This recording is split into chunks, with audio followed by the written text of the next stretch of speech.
Hello guys, welcome back to my new blog. তো guys, এটা 6 তারিখ রামনবমীর ভিডিও আর আজকে 16 তারিখ আমি আজকে পোস্ট করলাম। তো ওই দিন মাইবং রাধারমন আশ্রমে আমার প্রোগ্রাম আছিল। তো আমি জানতাম শুধু অ্যাক্টিং করবো, তাই আমি স্যারের লগে প্র্যাকটিসে লাগিয়ে গেছি। পরে স্যারে কই না আমার একটা তাণ্ডবও করতে লাগবো। তো তাণ্ডবটা কীরকম করবো ওইটাই স্যারে বুঝাইরা। খুব একটু সময়ে আমি জানি না কতটুকু কী করতে পারবো। স্যারে তো খুব ভালো করেই শিখাইরা, বাট আমি কতটা নিতে পারবো ওই একটু সময়ে আমি জানি না কী করবো। চলো দেখা যাক রাত্রে আমি কি করবো।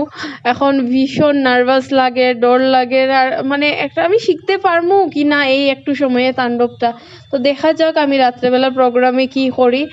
তো আগে ব্লগটা পুরো দেখতে থাকবা কতটুকু কি হয়, আর আপনারা কেমনে লাগে আমার তাণ্ডব কমেন্টে জানাইবা।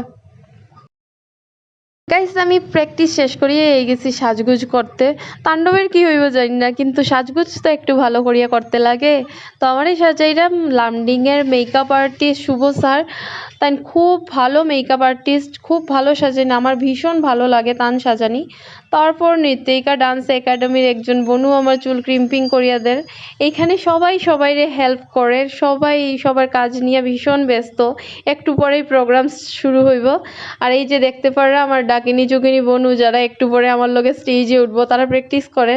আর এই যে আমার অসুর ভাইরা, যারার লগে আমার একটু পরে যুদ্ধ হইব, ভীষণভাবে যুদ্ধ হইব, প্রোগ্রামে দেখতে পারবা। তো আমার এই যে পুরো লুকসটা এখনো কমপ্লিট হয়েছে না, এখনো আমার চুল লাগানি বাকি, অনেক কিছু বাকি আছে। দেখতেই পাররা আমার চুল লাগানি হর, সাজানি হর। তো চলো দেখা যাক পুরো ভিডিও। এত মানুষ দেখি আমি তো ভাবলাম আমি কেমনে করবো প্রোগ্রাম, আমি কি করবো, আমি পুরো ব্ল্যাঙ্ক হয়ে গেছে, আমি কিচ্ছু জানি না আমি কি করবো।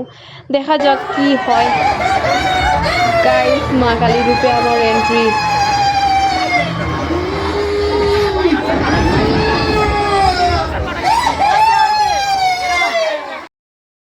স্টেজ থেকে নামিয়ে আমি 15-20 মিনিট ওরকম ফটো উঠার থাকি সবার লগে। আমার খুব খুব ভাল লাগে সবার লগে আমার ফটো উঠতে, তাই আমি উঠতেই থাকি।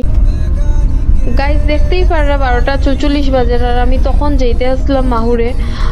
মাহুর একমাত্র যেতে পারলাম আমার দাদা বৌদির লেগিয়া। থ্যাংক ইউ দাদা বৌদি, আজকে বৌদির মেয়ের প্রোগ্রাম আসলো হইয়া দাদা বৌদিরে নেওয়া তাইছে, নাইলে তো আমার মাহুর যাওয়া হইলো না। ডাইরেক্ট মার লগে দেখা না করিয়ে যেতে লাগলো না আমার গুয়াহাটি।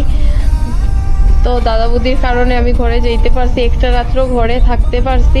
তো গাইস, যে মা কালীর এন্ট্রিটা দেখছো, ওইটা যদি পুরো তাণ্ডব দেখার হয় আমার কমেন্টে নিশ্চয়ই জানাইবা। আর থ্যাংক ইউ পুরো ব্লগটা ধৈর্য সহকারে দেখার লেগিয়া, অনেক অনেক ধন্যবাদ। বলতে পারবি? হ্যাঁ, বইয়ের যে চ্যাপ্টারগুলো